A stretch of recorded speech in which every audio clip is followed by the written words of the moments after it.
So being good is not only hypothetically about all the airy fairy light things, it's about being balanced and having proportions of what needs to be had in order for you to be that good person. And that is important. Yes. Being a good person involves doing good work, and that is important. To what? What it is important for? To you, first of all. I mean, some people don't view it as that, some people view what bad things, but then these two words has been given to us. What is good What and good what is and bad? You understand? What is good and what is bad, really? We were taught to believe that good is what we're supposed to be doing, and bad is what we're not supposed to be doing. But that's taught us. That's a practice taught us. Exactly, that's taught us. But as I was saying, within Ifa, you are Pele, which is good character. You having to come onto this consciousness of good character means that you must be balanced. There are times that you need to have what society thinks is bad, understand, in order to approach certain things in A life. bigger good. Exactly. You can't always be all airy fairy. Okay, let's take case in point. When we were going to England with Ella, yeah, when we were going to England with Ella, if we had a problem with one of the hosts, so the girl came to pick us up. But actually, all our airport scenarios was really interesting. So from Trinidad, the girl in the airport was giving us a hard time because we had how many names and blah blah blah blah. There wasn't any tickets and whatever. So when I went up, they was kind of giving me some problems or whatever. So he had to go up. He was like, "She don't watch this one. It's a learn this." He was like, "Listen." He's like, "It's not about being vexed all the time because in them time I didn't know nothing but fucking balance. Like you couldn't get me to balance that." So he's like, "Look, watch this. I want to learn something." He's like, "Look, I'm going to tap into my ocean energy and we're going to get through this." He went up, tapped into his ocean energy, boom, everything went through. We reach in England now. The host who was coming to pick us up, she came, she was like, "What's your name, sir?" He was like, "F what way?" She was like, "F who?"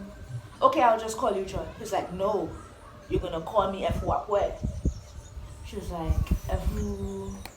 "Okay, well then I'll just call you Peter." He was like, "No, you are going to call me F what way, and I'm gonna stay here until you get my name." And he stood there. And she was real frightened of herself. And we did not leave the airport until that girl get a good pronunciation of what F is. Understand? No, at that point in time, his Russian energy was not necessary. He tapped into his Shango energy, which was bad. I mean, what people would say is bad, you know, that's the host that's going to bring you to a country that you definitely going to perform at. And they could say, well, all right, I'll have a ass and go home. But no. He needed to get what he needed to get done. You need to get my name because all of us would have had, you know, some form of Ifa name or whatever. So if you bad pronounce his The name, first one, then you go and miss. Come on now, you understand? So he was really adamant. He was like, "Yo, you're a black sister. You need to get my name, sis. Like you cannot." I don't see that here. as bad though. I just see that as using aggression. People would think that's bad. There's some people who would say he was being bad because she's the host. And he's supposed to be all nice and airy-fairy. Especially like, when we cross countries. Of course. When we cross countries, you have the tendency of whoever is the foreigner have all the say and power over us, which may even be a trait connected back to slavery, that when foreigners come in, they somehow have a stronger say in, which makes no sense. This is your land, this is your space, and what you represent. So even if I go into our next country, I'm not disrespecting your space or whatever, but I still should be able to own my own. So for instance, again, so in Basel spirituality, that requires you to go into the cemetery. So it's important to spirituality. I would ask you, if you will kill, will you kill somebody if you need to? That question for you. Oh, you're directly asking me that? I think I may. Right. So their points of spirituality, whether it be Ifa, whether it be Kabbalistic, Kabbalah, I will ask you that question. Will you kill if the point in time arises? You understand? Yes, you're always spiritual being, you want to embody spirituality, but part of that means that if someone comes to endanger your family, endanger your friends, endanger anything that is getting in your way, and you have to kill at that point to save your sanity, to save your legacy, to save whatever you are going to kill. And that is a bad trait that some people think that they killing according to the Ten Commandments, thou shalt not kill. But all of these ancient practices ask you that question. But the whole idea of killing, I mean, under that's still been very vague of a circumstance, because if you in war, whether you willfully choose to be in a war or not, sometimes you end up in a war. What you're going to do in the war, not kill, just, you understand what I mean? It's either kill or be killed, and sometimes it's as what is worth what it is you're fighting for. Yeah, but there's With some people who rather determined. die, you know. Well, yeah. There's some people who rather die to claim this good. Yeah, but then in some instances, choosing death is your win. So it come like slaves who would have chose death over captivity. Oh. So I feel like for every instance it would be determined And that's based why on any moment. Everybody has their purpose. Everybody have their purpose and what it is they came to do within this life. Some people come, then about this bad shit, and they about doing the good things. There are those persons who tend to have a balanced outlook, and they could kind of juggle between the two. There's some people who came just to do. So if by that understanding then, which is saying that some people just see us doing good across the board, then good in essence does not exist, because good by definition could only exist if bad exists. So if it have people who believe that there's only good and there's no such thing as balance, then good by definition does not exist. No. For them. And so this good that they claim to be walking or living is false. Yes? Is what you're saying? So then the work that they do is not good. What is a good energy? Well, this is what I'm asking you. So this thing that I read in here said something that kind of threw me this morning, and so the book is Vajrayana, which is an extension of Buddhism, right? Right. And there's a particular line that happened that kind of make me start to explore, where is it? The whole good and bad argument. Good works as such are not of main importance. Compassion is enjoined as an essential means to negate the ego and attain wisdom. I tried to find it directly in the book because the lines right after kind of. Okay, good works as such are not of main importance, though compassion is enjoined as an essential means to negate the ego and attain wisdom. Whereas Buddhists of other sects are often much concerned by piling up stocks of merit, which is doing good all the time, right? People like to say, oh, look at all the things that I have done. Right. But then by doing that, you then feed an ego. So then if by the idea of doing good, doing acts of good, people who strongly believe they are a good person, because even like for me personally, I find that phrase to feel uncomfortable when you say it. I'm good. Like I'm a good person. I find the phrase uncomfortable. Yeah. I mean, I never explored that, so now by force, after reading it here, I explained that, and even just yesterday when I was talking to William, that was a conversation that came up. That's why I have a problem with English. I find the English language does not allow for a vast amount of synonyms to describe one word. So, with Yoruba, Ashe means so many things. You understand? Which encompasses good and bad too. Right. You understand? But with English, it's so tunnel vision that like, look, this is what it is. It's not, But then also, I mean, that's the fault of English, yes, but then at the same time, English has evolved so much. We have the watered down version of English. And then there's most times that we don't even understand. We use it and we understand how to use it in a sentence, but when you really sit down and think about it, there are a lot of things that we don't understand with regards to the same words that we use. So, for example, it's so casual and effortless and programming us to say, hey, how you going? But you still walking. Why would you engage somebody with a question like how you going in motion? Then don't engage the question. But we learn under learning English. When you see somebody, you greet somebody, you ask, hey, how are you? Or how you going? Or meaning the same thing when you actually have no interest in finding out about that person's day life or how they are or what, you generally don't care. So like I feel like the English itself has evolved, which I'd imagine would be the same for all languages. There isn't a sense of consciousness behind how you use your words and the power of a word. And so something like good and bad is more like a ruler for discipline. To keep you in check. But then what are the pros and cons of that? Because if you strictly only believe in being good and being a good person and be like, yeah, I'm a good person, and when you ask people who engage, who make statements like that, who say, yeah, I'm a good person, okay, you're a good person, how so? They can't begin to list it out, then becomes a challenge, because now you force them to present receipts. And as long as you go in and present receipts on being a good person, then another person is able to challenge that. Yeah. Because in order for you to be a good person, it means somebody has to be on the receiving end of that.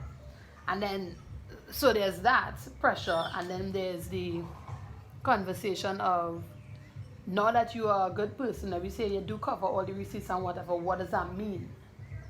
And the only thing that does immediately is that it makes you feel good, which is a feeling of the ego. So then is being a good person actually good if it feeds the ego? Because there's dangers to feeding an ego. Feeding an ego is blocking wisdom. Because the more inflated that ego is, the harder it is for them to be wise. They may have a lot of knowledge, which is like narcissists are such a dangerous, people who are narcissists are so dangerous. Because they may be very talented, they may be great at so many other things. They may be knowledgeable, they may be smart, but that wisdom does not exist. The sense of empathy or sympathy does not exist. All these things cloud that characteristic. On the reverse of that is, if we're not feeding an ego, then it makes you question, is feeding your ego a good thing? If you don't feed, ego is connected to pride.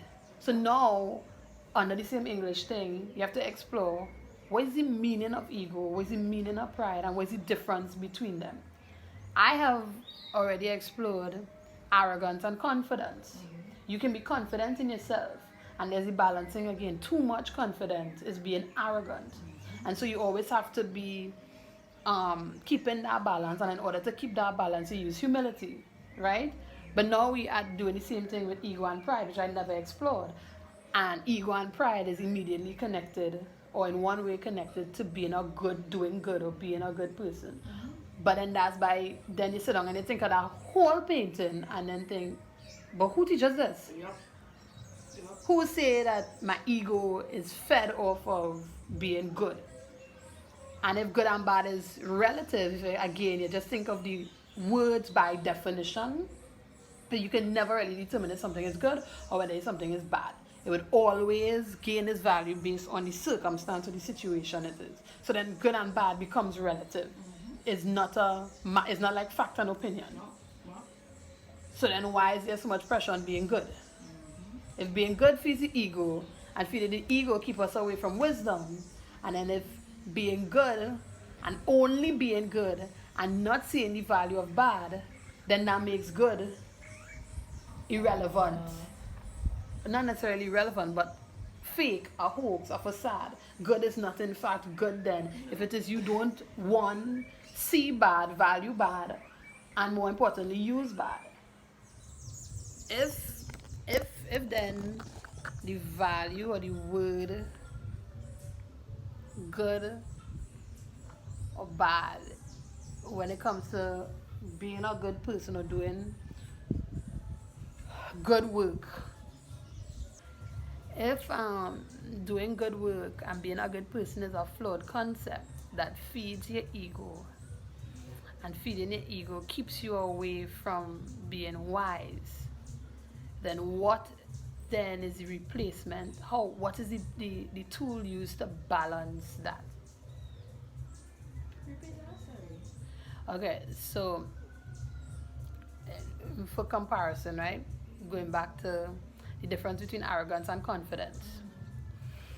Being confident is good because it heals your insecurities, it evolves you. Once you are confident and comfortable, your actions are more powerful, right? When a person is confident, because there isn't that insecurity.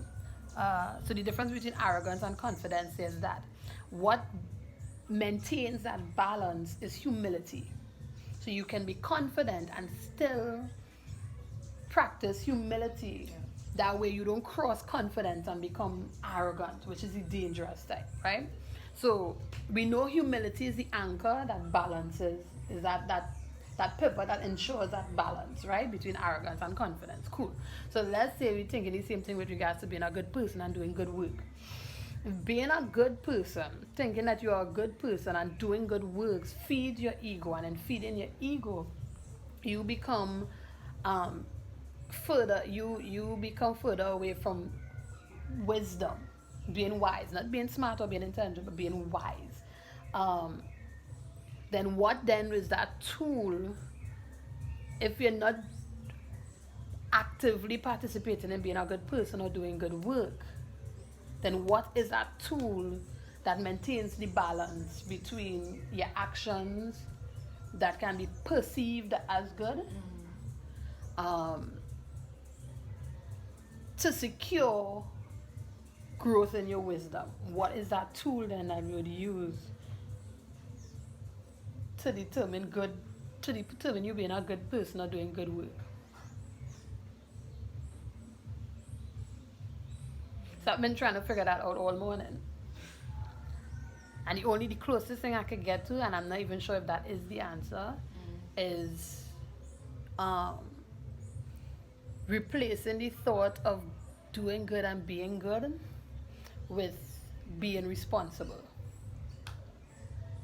So what makes you a good person? I don't think I'm a good person, but I'm responsible. It's my responsibility. Yeah. And the thing with responsibility is that it's being accountable for your actions.